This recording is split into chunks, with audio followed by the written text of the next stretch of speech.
Hello friends, स्वागत है आपका हमारे यूट्यूब चैनल में। तो गाइज, आज की वीडियो में मैं आपको बताऊंगा कि इनकम टैक्स की एक नोटिफिकेशन आई है जो 25 जून को आई थी। तो उसमें जो मेजर चेंजेज हुए हैं, अभी टीडीएस में चेंजेज हुए हैं, राइट। तो अगर आप देख सकते हैं, जो मैं मेजर चेंजेस बता देता हूँ, जो ऑलरेडी 20 मई को आई थी उसमें कुछ चेंजेस हुए थे। टीडीएस में चेंजेस हुए थे जो 30 जून हो गई थी, जिसकी लास्ट डेट टीडीएस की लास्ट क्वार्टर की 2021 की। और जो फॉर्म 16 की थी वो उसकी 15 जुलाई हो गई थी, राइट। तो ये दोनों चीज़ें चेंज हो गई हैं, राइट।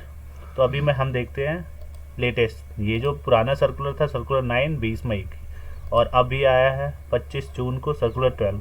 तो इसमें मैं मेन बता दूं आपको, टीडीएस का जिनका है, the statement of the deduction of the tax last quarter of the financial year 2021 required to furnish on or before 30 May under rule this one and as extended by 30 June, right. Vide circular 9 जो मैंने आपको बताया, may be furnished on or before 15 July. ये बताया गया है कि जो आपकी टीडीएस की रिटर्न है लास्ट क्वार्टर की, वो 30 जून, जो 9 सर्कुलर के अकॉर्डिंग बढ़ी थी 30 जून तक, वो अब 15 जुलाई करी गई है। वो क्यों करी गई वो मैं आपको दिखा देता हूँ। अगर मैं यहाँ से इनकम टैक्स की साइट ओपन करूँगा तो आज की डेट में साइट ओपन नहीं हो रही है, राइट। तो अभी मैं यहाँ पे साइट ओपन करके दिखाता हूँ और इनकम टैक्स के जो टीडीएस की रिटर्न है वो मैं फाइल करके दिखाता हूँ। अभी हमारे क्लाइंट की है वही रिटर्न नहीं फाइल हो रही है, अभी दिखाता हूँ मैं आपको। यहाँ पे हमने टैन नंबर डालना होता है, अगर आपको पता हो। पुराने वाले में आपको यूज़र नेम डालना होता था, टैन नंबर और पासवर्ड, बट इसमें आपको सिर्फ टैन नंबर डालना है और यहाँ पे आपने पासवर्ड डालना है, ओके। एंड इसे कंटिन्यू, जैसे आप कंटिन्यू करेंगे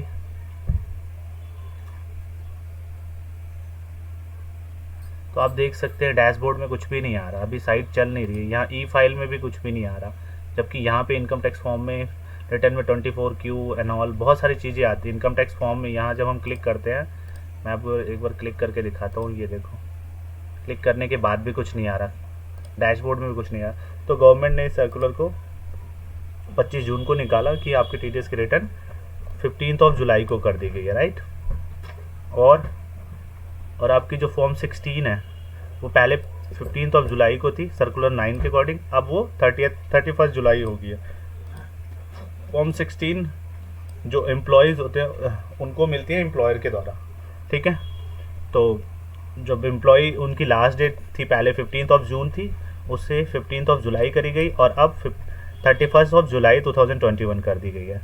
ऐसी अगर हम 64D income tax paid credited by investment for or its unit holder 64D, जिसकी लास्ट डेट होती है 15 जून, लेकिन 30 जून कर दी गई थी सर्कुलर 9 में। इस वाले सर्कुलर में अगर आप ध्यान देंगे तो इस वाले सर्कुलर में 64 की 30 जून कर गई थी और 64C की 15 जुलाई करी गई थी। तो अभी क्या कर दी गई, 64D अगर कोई इन्वेस्टमेंट करी गई है तो उसकी 64D जो 30 जून लास्ट डेट थी उसकी 15 जुलाई कर दी गई है, और 64C की उसकी 15 जुलाई थी और उसको 31 जुलाई कर दी गई, राइट। तो पुराने जो सर्कुलर थे उसमें से ये 4 ही अमेंड और करे गए हैं। टीडीएस अगर मैं आपको दिखाऊं, राइट, मैं बता दूं पुराने वाले जो थे, एक तो ये था टीडीएस,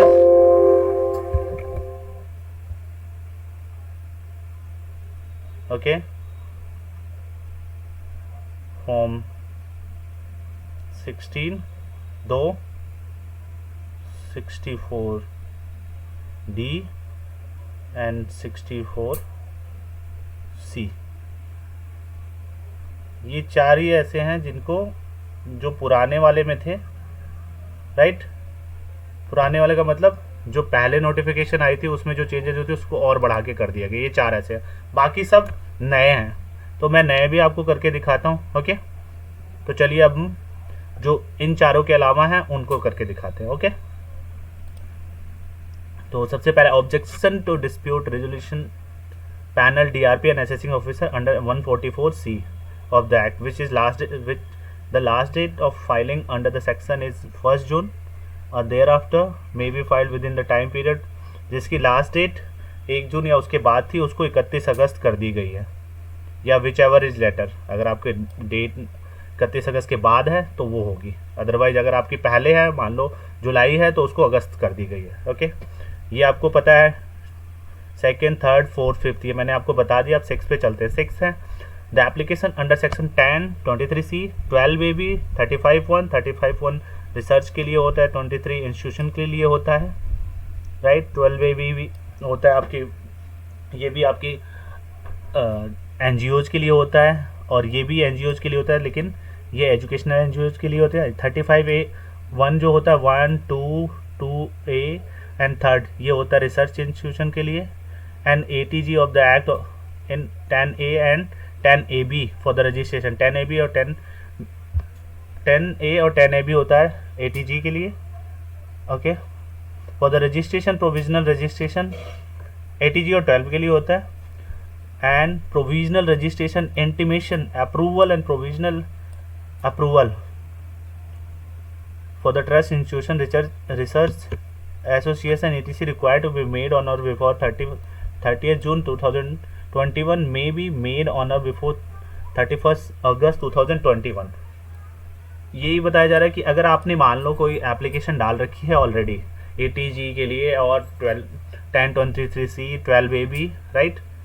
12AB का मतलब 12A की रिटर्न के लिए, मतलब आई मीन 12A रजिस्ट्रेशन के लिए 12A और ATG होता है, ठीक है। तो इन सब के लिए अगर आपने एप्लीकेशन डाली है ऑलरेडी और उसकी लास्ट डेट 30 जून है सबमिशन की, मतलब 6 महीने होती है, तो अगर मान लो 1 जनवरी को करिए आपकी, जिसकी लास्ट डेट 30 जून पड़ रही है, तो वो डेट बढ़ा के 31 अगस्त कर दी गई है। ओके, और मान लो आपकी ऑलरेडी 1 महीने और बढ़ा दी गई थी और वो भी 30 जून है, तब भी आपकी 31 अगस्त होगी लास्ट डेट। ओके, तो गाइज ये जो है ये NGOs के लिए होती है जिनको बहुत सारे सर्टिफिकेट मिलते हैं, और उस सर्टिफिकेट के अकॉर्डिंग कोई भी कॉर्पोरेट्स उससे फंड्स देते हैं तो उन्हें प्रॉपर बेनिफिट्स मिलते हैं। ओके, टैक्स के डिडक्शंस मिलते हैं। ओके, तो गाइज ये अगर आपको 1023C 12AB 35(1) ATG के बारे में डिटेल्स में इंक्वायरी चाहिए तो कमेंट में तो आपको डिस्क्रिप्शन में मेरा नंबर और ईमेल आईडी मोबाइल नंबर मिल जाएगा। हम इसका रजिस्ट्रेशन भी करवाते हैं, अगर आपको चाहिए करवाना है तो आप कांटेक्ट कर सकते हैं। ओके, तो गाइस चलिए चलते हैं नेक्स्ट में। 7 the compliances to be made by the tax payer such as investment deposit payment acquisition purchase construction or such other action by whatever name called for the purpose of claiming any exemption under the provision of contained section 54 to 54 GB के provision के according अगर कोई exemption लेता था तो उसकी return की last date थी 1 अप्रैल, जिनकी लास्ट डेट 1 अप्रैल से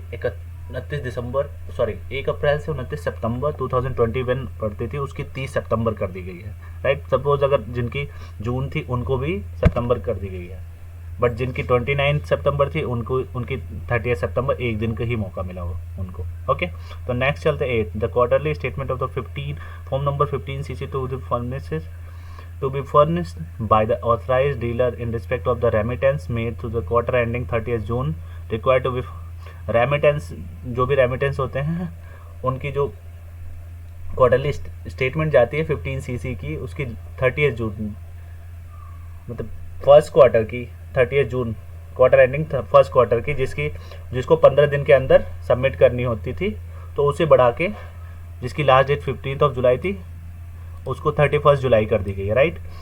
नेक्स्ट है the equalisation levy statement in form number 1 for the financial year 2021 which is required to be filed 30th June on or before 30th June may be furnished 31 July on or before. Form number 1 2021 की जो equalisation levy statement थी 2021 की, उसकी last date 30th जून थी, उसे बढ़ाकर 31 जुलाई कर दी गई, राइट। नेक्स्ट चलते हैं 10th annual statement required to be furnished by the sub section 5 of the section 9 of the act by the eligible investment fund in form number 3 CEK for the financial year 2021 which is required to on or 29th of June may be furnished on or before 31 July. Form 3 CEK की जिसकी last financial year 20-21 की form 3 CEK की subsection 5 और subsection 9 के act के according जिसकी form number 3 CEK की जिसकी लास्ट डेट 29 जून या उससे पहले थी, उसको बढ़ाकर 31 जुलाई कर दी गई है, 31 जुलाई 2021। नेक्स्ट है 11, uploading of the declaration received from the recipient, form number 15G and 15H during the quarter ending. 15G और 15H जिसकी लास्ट डेट थी क्वार्टर एंडिंग मतलब अप्रैल मई जून की, क्वार्टर एंडिंग 15 जुलाई थी।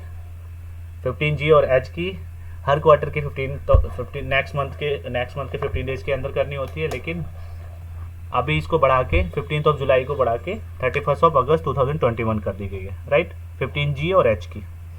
नेक्स्ट है 12, exercising option under subsection 1 end of the section 244(5)(m) of the act in form number 34B which is required to be exercised on or before 27th June may be exercised on or before 31 July 2021। Form number 34BB की जिसकी last date थी 27 जून या उससे पहले भरनी थी, उसको बढ़ा के 31 जुलाई 2021 कर दी गई है। ओके, तो गाइज आज की वीडियो में मैंने आपको बताया कि सबसे पहले मैंने आपको बताया कि ये जो 25 जून की जो नोटिफिकेशन आई थी और जो पहले 20 मई को आई थी, इन दोनों में क्या डिफरेंस है। इन दोनों में मेजर डिफरेंस मैंने आपको बता दिया था, ये है मेजर डिफरेंस।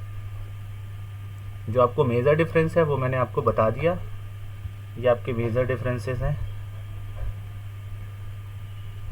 यही है, राइट।